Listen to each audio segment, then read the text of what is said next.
Catskill Mountains, and this is called Mountain Men. When I consider the meaning of the word manly, the image of a McCulloch chainsaw with a 30-inch bar biting into the base of a 60-foot hardwood springs to mind.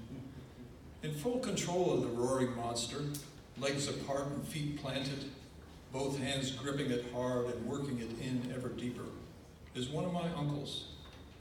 Before long, the tree begins to tip. There's a snap, the rushing sound of leaves through air, the crack of breaking limbs, and a loud thud. Nature is conquered yet again. A tree is down. Still standing is the tall, sinewy form of an Abe Lincoln look-alike, the humble man I admire and call Uncle Bill. He ambles over to the spot where the gas can sits, shutting off the chainsaw on the way, lifts a thermos of black coffee and pours a cup, holding it out to me. "Want some?" he says. "No, thanks," says I. I'm still in the milk and sugar stage. No more words are exchanged. Bill Kiesler did not see the need to talk too much. He was more a listener. Talking too much was within the purview of the womenfolk, as were many of the duties in which today's fathers and husbands willingly take part. Men in those days rarely changed diapers or did the grocery shopping. The term stay-at-home dad had not yet joined the national lexicon, at least not in our neck of the woods. I am not saying that today's more involved men are wrong. They're not at all. But the family men of the greatest generation did not do such things. They were raised during a time when $1 a day was a fair wage, if you could find work. Then every last one of them went off to war, if they were physically able, and the ones who returned commenced to build the world's most prosperous nation, the greatest generation.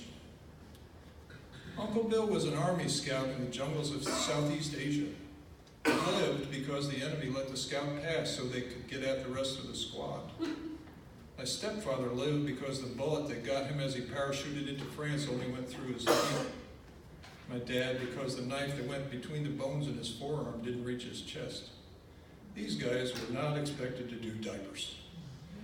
By today's expectations, they were somewhat non-communicative, not as domesticated as is currently required, sometimes too removed from their kids' lives to meet the modern standard. My wife doesn't see how I can admire men like that, but I do. These were manly men in the truest sense of the term as I see it, and they have left me with a deep understanding of my own identity. True, I would have preferred if they had darkened the door of a church once in a while, but I have no indication they were not believers. When I told Uncle Bill that I thought Abraham Lincoln was weak because he believed in God, I received his cold, quiet stare of disapproval. Who was I to pass judgment on that heroic figure, or comment on the level of atheism of anyone, whether he's facing death crouched in a foxhole, or standing safely in a quiet grove of timber on a Catskill hillside? I was just a youngster with a juvenile opinion, one that would change, and he knew that. All the men that I knew who were of his generation are gone now. They got old and weak and faded away.